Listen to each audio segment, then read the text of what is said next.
In this video, we're building a valance over the model railroad with built-in illumination and improving room acoustics.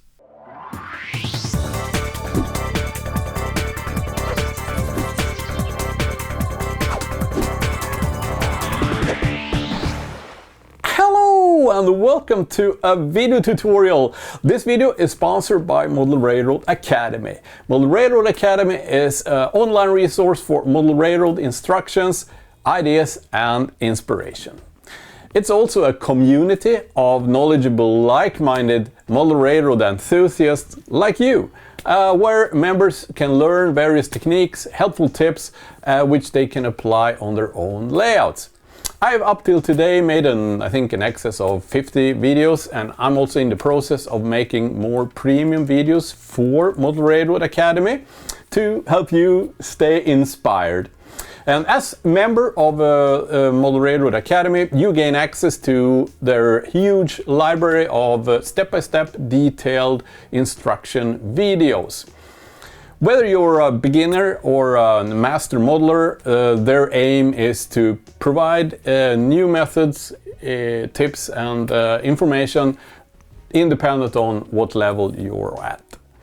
The first 1,000 of you viewers who click the link to the video in the video description get a full year of premium membership at only $1.49. So get over to Model Railroad Academy and get started on a premium membership. In this video, we're going to build valance. This type of valance is typically found over old model railroads, and for me, I think it's the best way to start your build, because to build one of these after you have started the bench work is kind of tricky. It's much easier to do this and the backdrop ahead of building the actual model railroad. And this valance is a combination of illumination and also to improve the room acoustics, such as reducing room echoes. And this has become more valid over the years since the trains nowadays typically have sound decoders, and if you just run one train it's okay, but if you have 4 of these running, or if you're with friends and everyone's running their own train, then it gets kind of noisy, and it has a lot to do with the room echo. So there's really a need to reduce these and improve the acoustics. So let's get started on the build. Let's start by looking at the material used in this project. As you see in the middle here, I'm using a silent panel. I acquired this on Hornbach. It's a pre-assembled panel to improve room acoustics. Those panels will be cut and then put into frames made of 38 by 25 mm spruce. I have here a pile of. The panels is made from sound absorbing foam, and then they have added some wood on top of it in case you want to do this on your own, like I did with my last layout. These beams make up the long sides of the frames. They have been cut to 1.2 meters length, and that is to optimize material usage both from the silent panels but also for the light tubes we're gonna install in these, because the tubes are 1.2 meters long. So here I'm cutting also now the short joiners, which make up the short sides of each frame, and I pre-drill these, since a long screw will go through and the likelihood for it to crack is otherwise significant. I then pre-assemble all the screws halfway in, so that will later simplify the assembly of the frames.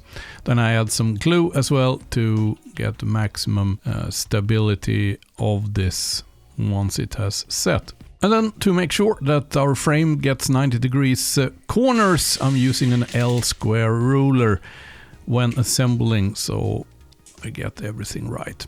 Then I add these 4 mm plywood supports. So this is what the silent panel will lie against.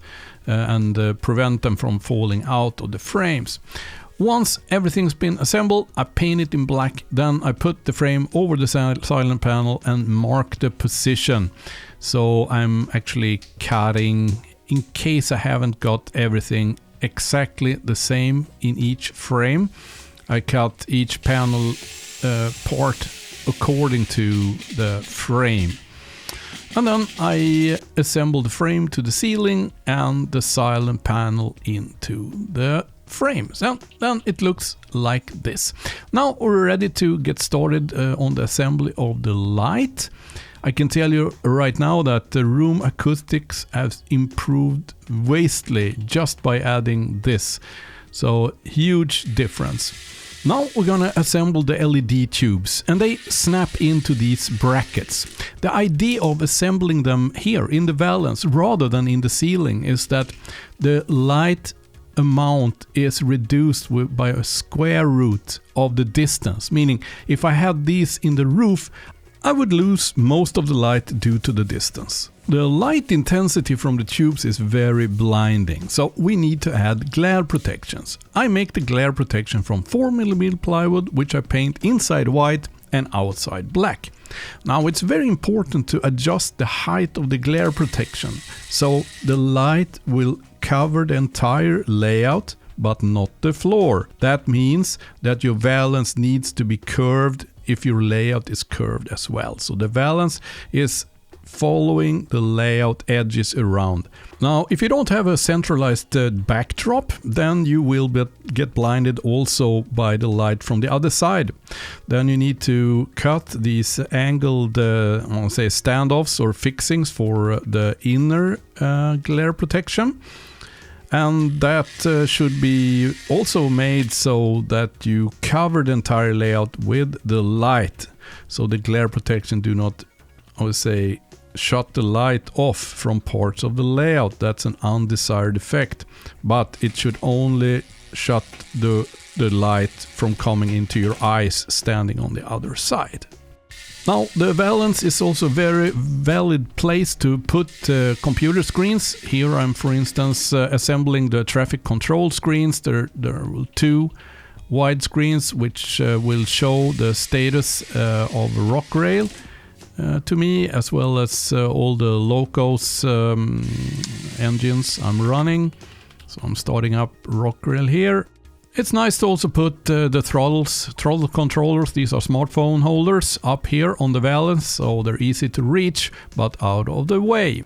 Now, I'm only duplicating the setup from my previous layouts. Is this your first build? Then you need to measure how much light you have on the surface to get good photos.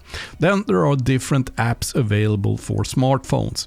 They typically want you to put a white paper in front of the camera lens, and then you click on Start Measurement. Okay, so and then you put the phone on the surface, and when it beeps you get the measurement. So here I have 3830 lux, and that's excellent levels for video and still footage as well. We're gonna have a look at what does this really do for your footage. And let's take a few photos here. First, we're starting in normal indoor ambient light. That is typically 200 lux. And you can see how diffused the photo is. Now I've increased to 500 lux, which is common office light, and you see it's still very diffused. Not until we get up to the level of 1500 lux we get a good definition of a still photo. And for video I would recommend levels above 2000. So keep adding tubes until you reach those numbers. Okay, so here's the valance now, and in the left hand side here you also see the spotlights I have in addition to the tubes to get a bit of contrast in the image. Otherwise, with only tubes it looks like a cloudy day, and that's maybe not what you want on your layout. All right. So there you have it, sound and light in one assembly, and also in frames. So it's a kind of modular system, so if I need to ever move again, or if I'm selling the layout, I can include this, which is a matching valance with all the lights and everything, depending on. So much better than the previous construction, which I did afterwards once the layout was completed. So I have to crawl around and screw in the ceiling, etc. So no, this is it's a much better construction actually. And I hope that you also have some takeaways from this, and do the valance and also the backdrop before you start the actual layout build on your place. Thank you very much for watching. If you like the information provided here on the channel, please support the channel by becoming a patron. Get over to Patreon, set up a support account there from $1, $2, $5, $20 per month, or make a one-off donation using the PayPal dialog found in a video description below. And if you're not yet a member or subscriber, subscribe, enable that little bell, and you will get notification once the next video gets published. Until that happens, see you.